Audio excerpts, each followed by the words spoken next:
Puji Tuhan, saudara kekasih dalam Tuhan. Saudara pasti akan mengalami banyak perubahan-perubahan hidup. Cara pandangmu terhadap dunia, cara berpikirmu ya saudara, pasti akan mengalami banyak perubahan hidup. Dan inilah yang dikehendaki Allah. Karena pertobatan itu ya saudara bukan hanya berhenti dari pelanggaran moral umum. Ya seperti berzina, mencuri, merokok, mabuk. Tapi perubahan cara berpikir. Dalam teks aslinya itu diterjemahkan metanoia. Metamorfoste dalam bahasa biologi. Ya, perubahan bentuk. Tapi yang dimaksud di sini adalah perubahan cara berpikir. Kalau dalam bahasa biologi itu perubahan bentuk. Dari ulat menjadi kepompong dan menjadi kupu-kupu. Artinya bertransformasi. Sampai saudara sekalian cara berpikir kita sama seperti cara berpikir Tuhan Yesus. Makananku ialah melakukan kehendak Bapa dan menyelesaikan pekerjaan. Hanya itu yang dipikirkan. Karena betapa singkatnya hidup ini saudara. Sudah saatnya kita akil balik. Melihat fenomena keadaan dunia yang makin jahat. Lingkungan kita, sekitar kita yang makin hari makin bertambah jahat. Banyak orang tidak mempedulikan Tuhan lagi saudara. Seperti Tuhan mati.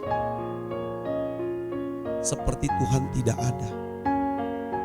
Maka tidak heran saudaraku, banyak orang termasuk orang-orang yang kita harapkan sebagai pemimpin-pemimpin Kristen justru melakukan pelanggaran-pelanggaran moral umum, melakukan pelecehan, menggelapkan uang jemaat,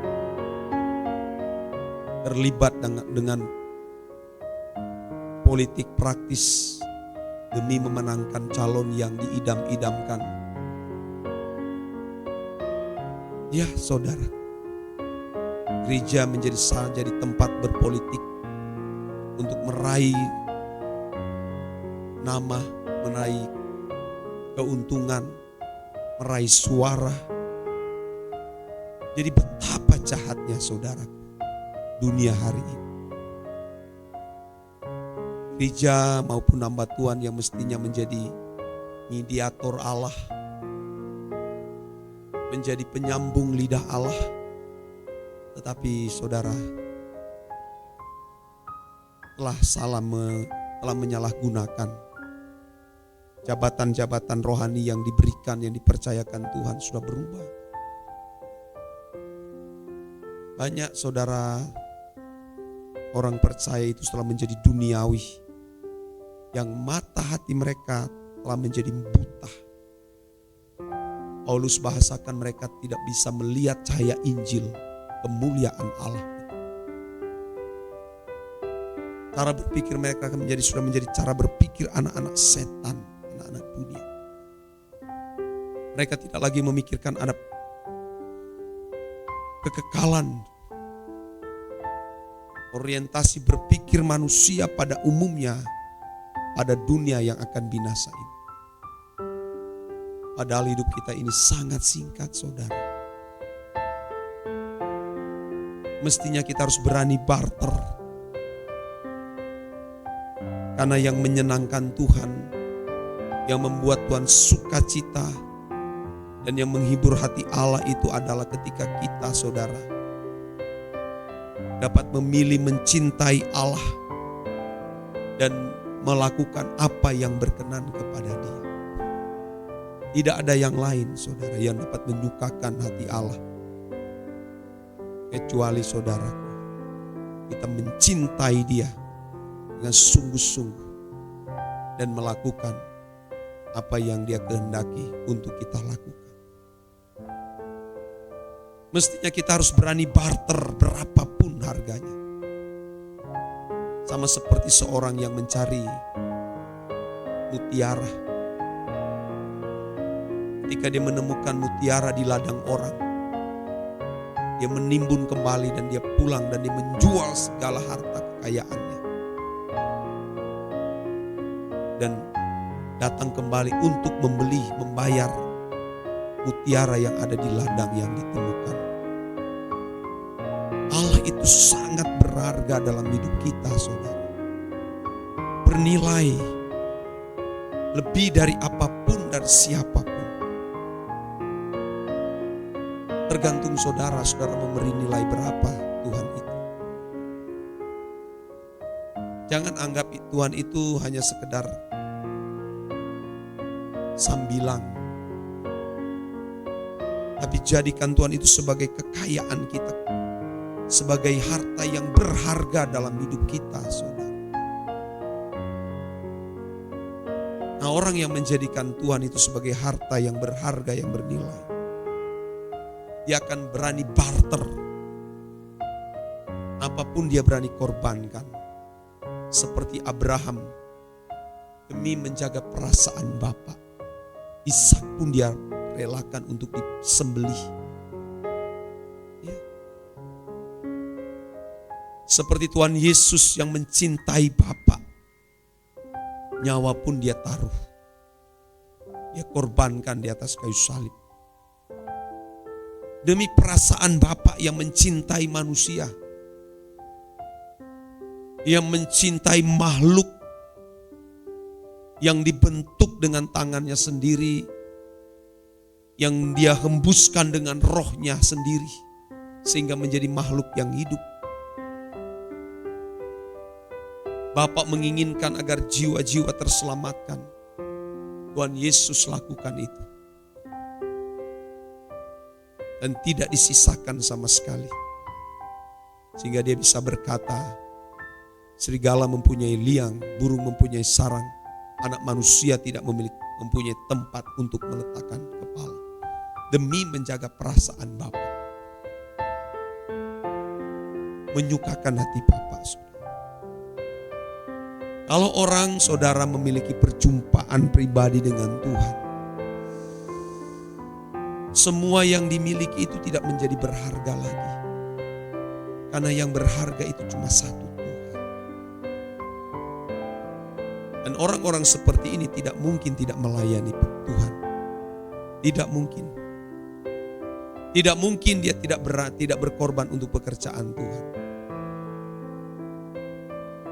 Tapi bagi saudara sekalian yang belum menemukan Tuhan, saudara merasa ini sebuah penderitaan. Kalau berkorban itu penderitaan atau kewajiban. Coba saudara mulai belajar mencintai Tuhan. Saudara pasti tidak akan menghitung waktu, tenaga yang kau berikan, pikiran yang kau persembahkan. Tidak mungkin kau hitung, saudara. Tapi orang yang belum mengalami perjumpaan dengan Tuhan, tidak mungkin dia berani barter. Orang-orang Kristen dalam catatan sejarah ya, mereka berani barter, menyerahkan nyawa mereka, dibakar hidup-hidupnya. Wow. Rela dibakar. Rela kehilangan segalanya. Rumah-rumah mereka dibakar.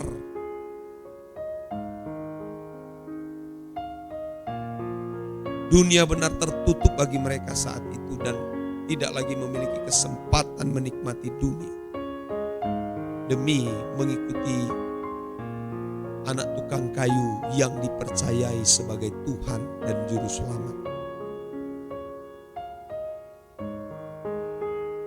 Oleh sebab itu saudara jangan hitung-hitunglah dengan Tuhan. Belajar terus mengenal Dia sampai tingkat saudara mengalami Dia. Jangan berbuat dosa sekudus-kudusnya saudara. Kesucian itu bisa kita raih, kita bisa capai saudara. Jangan berkata hanya pendeta, gembala, atau mereka yang menyandang hamba Tuhan yang bisa mencapai kekudusan hidup. Semua kita bisa mencapai itu.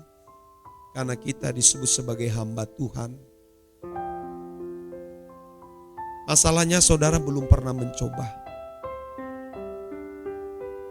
Orang yang tidak terbiasa lompat 3 meter lah. Ya. Tidak terbiasa lompat 3 meter. Bahkan bagi dia tidak bisa. Tetapi ketika ada anjing gila. Anjing gila ya saudara. Yang jahat mengejar dia. Tembok 3 meter sekalipun kawat duri itu pun dia lompat itu saudara. Dia paksa lompat untuk menyelamatkan dari gigitan anjing gila. Dia paksa lompat, tiba-tiba kenapa aku bisa ya? Jangan berkata saya tidak bisa seperti Kristus. Itu pekerjaan setan yang membisikkan di pikiranmu. Dan orang-orang tertentu yang berkata tidak bisa seperti Kristus. Bisa. Tergantung masing-masing kita, saudara, mau serius atau tidak. Jangan buang kesempatan, saudara. Ya. Kiranya kebenaran ini memberkati saudara sekalian. Amin.